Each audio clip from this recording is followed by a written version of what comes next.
và một trong những đứa trong trong mà nu đánh cầu này nu có tính đồ này chỉ pin ba bây giờ nó liền bên nu là nó bây giờ không đi sư của mama cho nên sai thằng đi nó không cho thật so sánh được nó trong trong cái hàng nó cũng là gì chứ nó thật chơi cho tiếp như gì rồi nhá đi chào chị người cho nó bên nhân dân nó tuân cho nó cái này có qua hẳn được không? tôi bu thế chị qua lần nó chuyên biết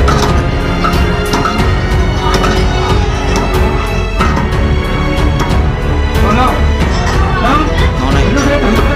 ta tập trung lại thiệt đúng là tôi rồi mà đó thế thì đó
nó tỏ ra bữa cho thì nó cũng nó tâm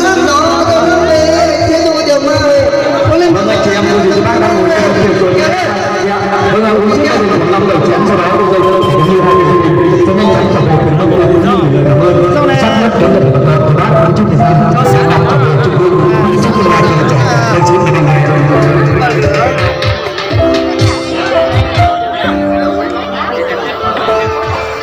ôi chặt trai thì có sao vậy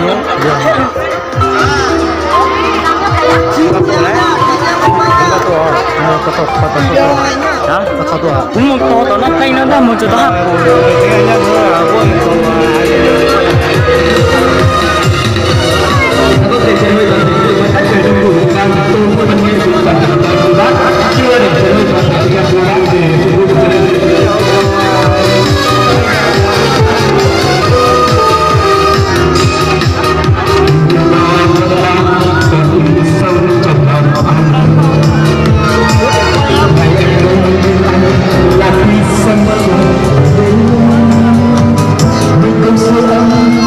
ôi chặt quá chẳng là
cho chỉ mù nữa cho cái cho bên mình của họ lử nữa cho họ chế nữa mình không có nhân rồi vào cùng nhân nó sẽ tô sơ nhân rồi vào chỉ cụ thể không có dòng cho thật là nó nhóc đấy nó dòng cái nó dòng vào rồi nó cho còn rất không có nhau thì cụ thể cụ cho nó những cái chuyện thì khỏi nó rồi thì nó là bên còn nhân được có nữa như thế đó mà cái cửa nó trong đó nó nành có lúc đó đến đâu đó số nành cầu nữa chờ cho tụi đi cho mình có gì đây là gì lúc trong còn chuột tủ nữa lên chuột tủ nữa nó phải chuột tủ nữa chúng ta nó mà không có hình rồi nữa chúng ta mà stop nó trong thiên thạch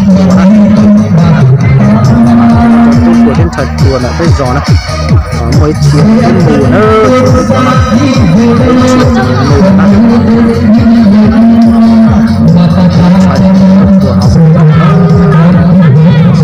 ô đi vào đấy ơ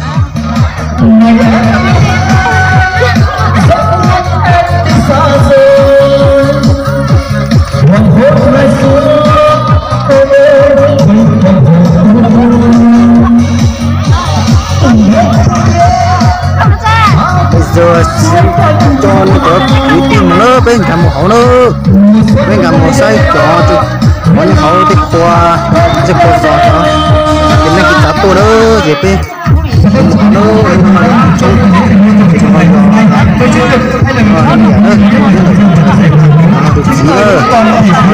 thì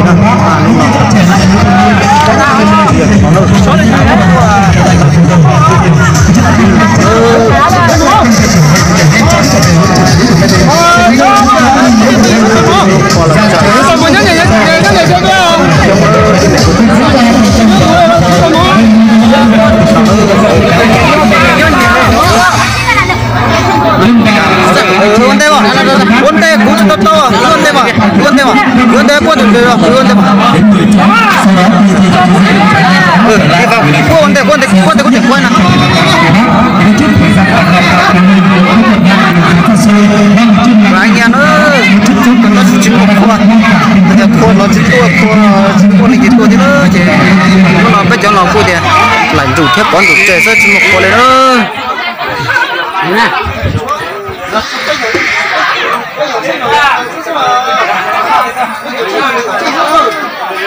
Udah no sini dia. Oh, bisa jadi dia mah. Lu yang mana? Bisa jadi dia mah. À. Ôi quay hai cô ấy vàng cân đi. Kìa.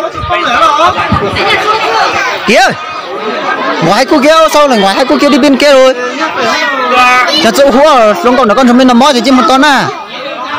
Ôn chào con à. Không chúng mình nằm mò được có kia nữa cơ mà.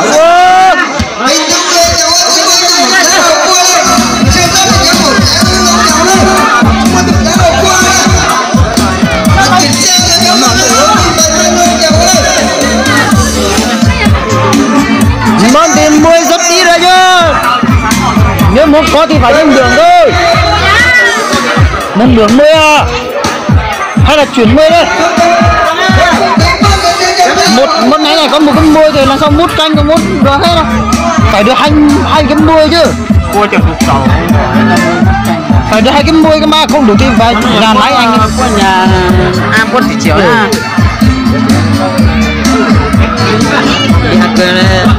Đi ăn cơm đi, à tuổi. Đây qua nhà cái gì?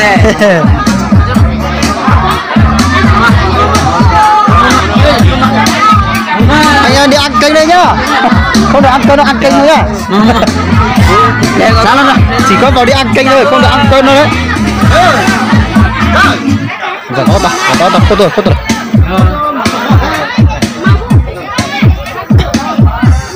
Có tỏi nó tóc quá nữa của dầu chân nó phun pin nó, ta là dầu tóc quá nữa cũng chứ nữa này.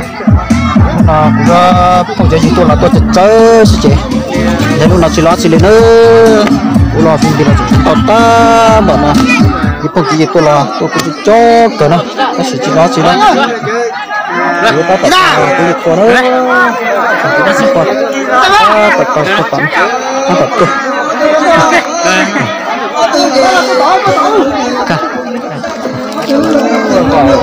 tập lâu nữa tôi lùm tôi đi tôi nhớ là tôi 진짜 좀 sao đường ra vô một tổ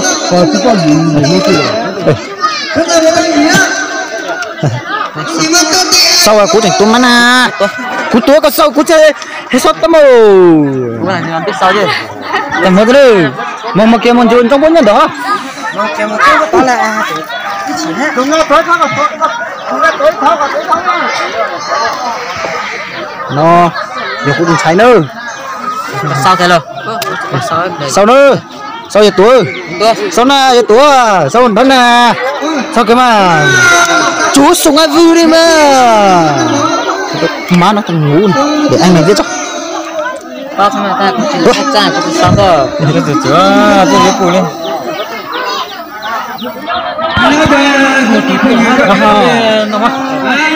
chỉ phải cháu là tao muốn ăn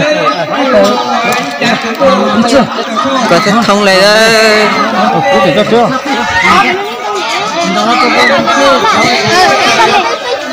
啥下面你这早点你一个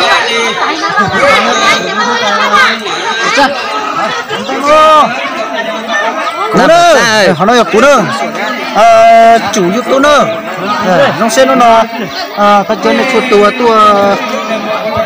cũng cú từ cú nó trong nó nữa nó thì ta tổng mà trong cho cứ cho nó cái phong khí ta tổng tôi nữa chỉ cú ta tổng là nó còn nữa tôi nhỉ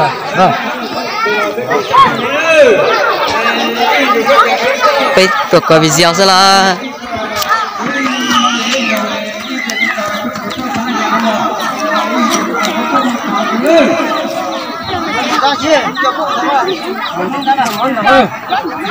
sẽ hỏi chứ hả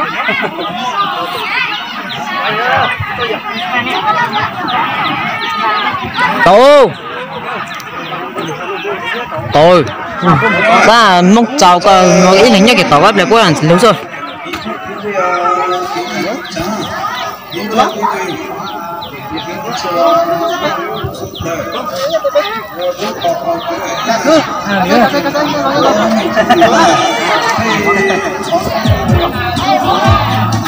chép nó like rồi cái đây à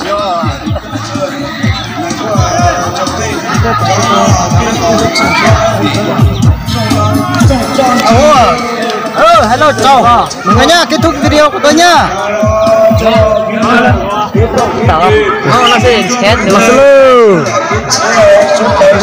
cái chúng tôi đi hỏi đến toàn thể quý vị khách chúng ta xin mở một tràng vỗ tay nữa thật to thật dài và làm nhiều hơn nữa để chúc mừng sự kiện của 2019 chúng ta trong một trường ngày qua hơn một tràng vỗ tay nữa để chào mừng sự kiện 2019 và rất thành công mọi người và vâng kính thưa đến toàn thể quý vị khách từ ngàn xưa đến bây giờ ở bãi đất ngàn sau tình yêu như là những câu chuyện dài với người không đếm đầy cảm xúc và vô vàn những sắc màu khác nhau song luôn có những điểm chung là khi bước vào cuộc khi đến trái tim hòa trong một nhịp thì ai luôn muốn gắn kết với nhau trong một mái ấm gia đình tình yêu mái như chim liền cánh như không liền cành vâng và hai vợ chồng chúng ta hơn cũng không nằm ngoài quy luật ấy dạ vâng kính thưa đến toàn thể quý vị nước biển mênh mông khắp con đầy tình mẹ mây trời lồng ngầm không thủ tín công cha tạo tân sống hơn mẹ với con lớn mang cả ấm thân gầy cha che chở đời con vâng kính thưa đến toàn thể các cô ông cô bà cô dì bác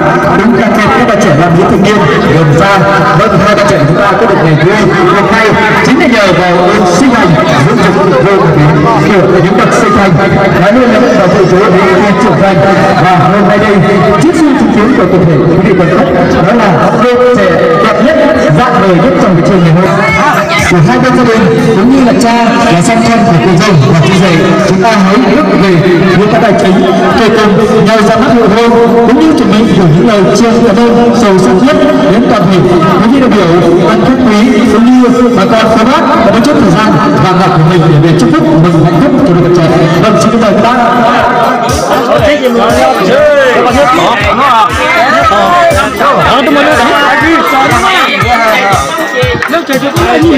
Bây giờ sau đây ban Cứ rất là chơi nha. trưởng đoàn đại diện cho gia đình để chơi gửi với lời tri ân cảm ơn sự rất đến của bà con cô bác. Chúng ta kết thúc thời gian vàng bạc trở về chúc phúc. Cứ rất là chơi cho nè. Cứ rất là chơi hả? Cứ rất là chơi bây giờ.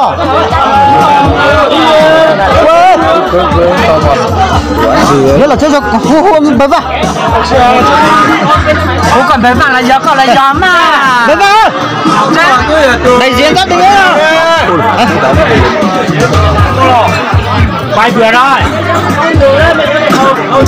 Mai kia tôi đi nhiều lắm. Phải không thưa ai nữa. Của tao của đứa hồ con thích thương của lẹ. Thì phải cho này nè.